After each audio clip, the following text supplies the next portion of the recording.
بسم اللہ الرحمن الرحیم۔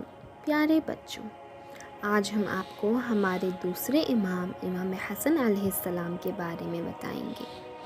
امام حسن علیہ السلام امام علی علیہ السلام اور جناب فاطمہ علیہ السلام کے پہلے بیٹے ہیں۔ آپ علیہ السلام کی ولادت 15 رمضان المبارک 3 ہجری میں مدینہ منورہ میں ہوئی۔ شکل و صورت میں آپ علیہ السلام بچپن سے ہی بالکل اپنے نانا رسول خدا صلی اللہ علیہ وآلہ وسلم کی طرح تھے۔ امام حسن علیہ السلام جب بہت چھوٹے تھے تو رسول خدا صلی اللہ علیہ وآلہ وسلم ان کو اپنے کاندھوں پر بٹھا کر بازار میں لے جاتے اور انہیں اپنی جان سے زیادہ عزیز رکھتے تھے۔ جب آپ علیہ السلام 10 سال کے ہوئے تو آپ علیہ السلام کی بے حد محبت کرنے والی والدہ حضرت فاطمہ علیہ السلام کی شہادت ہو گئی۔ امام حسن علیہ السلام اپنی جوانی سے ہی بہت بہادر تھے۔ وہ کبھی بھی اسلام کے دشمنوں سے نہیں ڈرے۔ علم و اخلاق میں بھی کوئی آپ علیہ السلام جیسا نہیں تھا۔ آپ علیہ السلام سب لوگوں سے بہت پیار سے پیش آتے تھے۔ غریبوں اور فقیروں کے لیے آپ علیہ السلام کا دسترخوان ہمیشہ بچھا رہتا تھا۔ آپ علیہ السلام اپنے والد حضرت علی علیہ السلام کی طرح راتوں کو یتیم بچوں کے لیے ان کے گھروں پر غذا اور لباس پہنچایا کرتے تھے۔ اس کے علاوہ امام حسن علیہ السلام طالب علموں کی بہت مدد کیا کرتے تھے اور انہیں جو بات سمجھ نہیں آتی تھی سمجھا دیا کرتے تھے۔ جب لوگ امام حسن علیہ السلام کے ان نیک کاموں اور لوگوں سے ان کے پیار و محبت کو دیکھتے تو اہل بیت علیہم السلام سے اور زیادہ محبت کرنے لگتے۔ پیارے بچوں، حضرت علی علیہ السلام کی شہادت کے بعد امام حسن علیہ السلام کو امامت ملی، لیکن جو لوگ ہمارے پہلے امام کے دشمن تھے وہی امام حسن علیہ السلام کے بھی دشمن بن گئے۔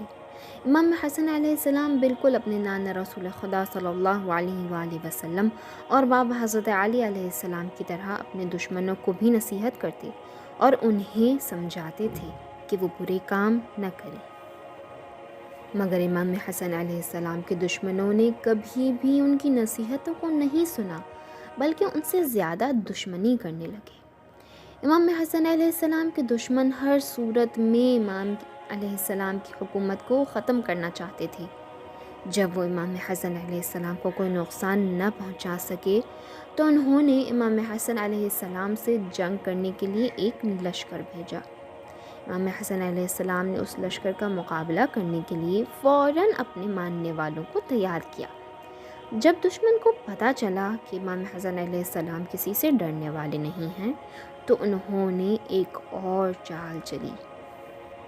دشمن نے امام حسن علیہ السلام کے لشکر کے کچھ سپہ سالاروں کو بہت سی دولت دے کر خرید لیا اور ان سے کہا وہ جنگ شروع ہونے سے پہلے ہی امام حسن علیہ السلام کے لشکر کو چھوڑ کر میدان جنگ سے بھاگ جائیں، اور انہوں نے ویسا ہی کیا۔ اس طرح جنگ سے پہلے ہی امام حسن علیہ السلام اپنے تھوڑے سے شیعوں کے ساتھ اکیلے رہ گئے۔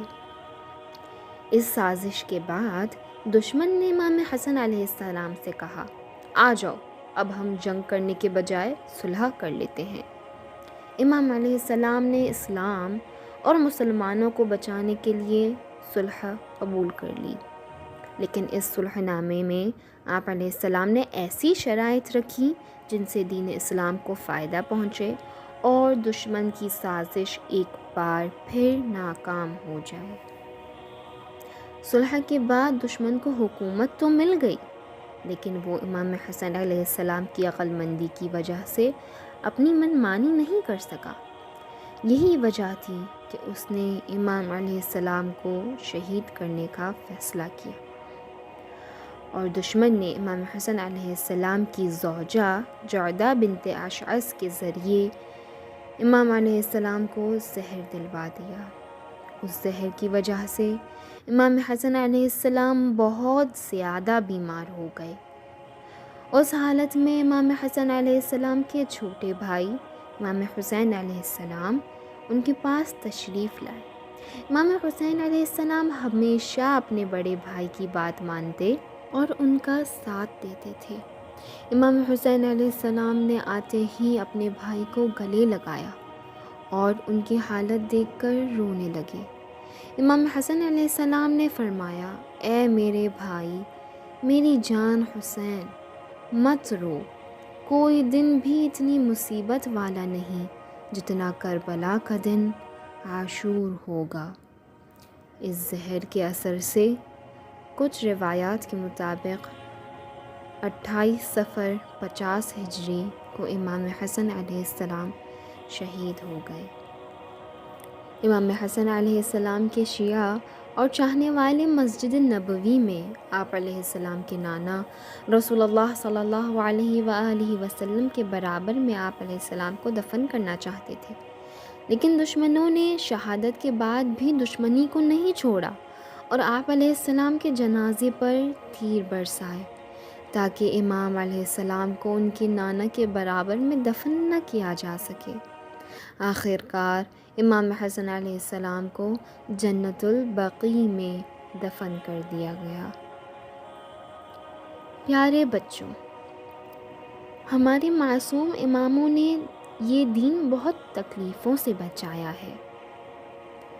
ہم خدا سے دعا کرتے ہیں کہ یا اللہ ہمیں توفیق دے کہ ہم اس دین پر صحیح طرح عمل کر سکیں، اس سے ہمیشہ محبت کریں تاکہ امام زمانہ علیہ السلام کے ساتھ مل کر ان تمام ظلموں کا بدلہ لے سکیں۔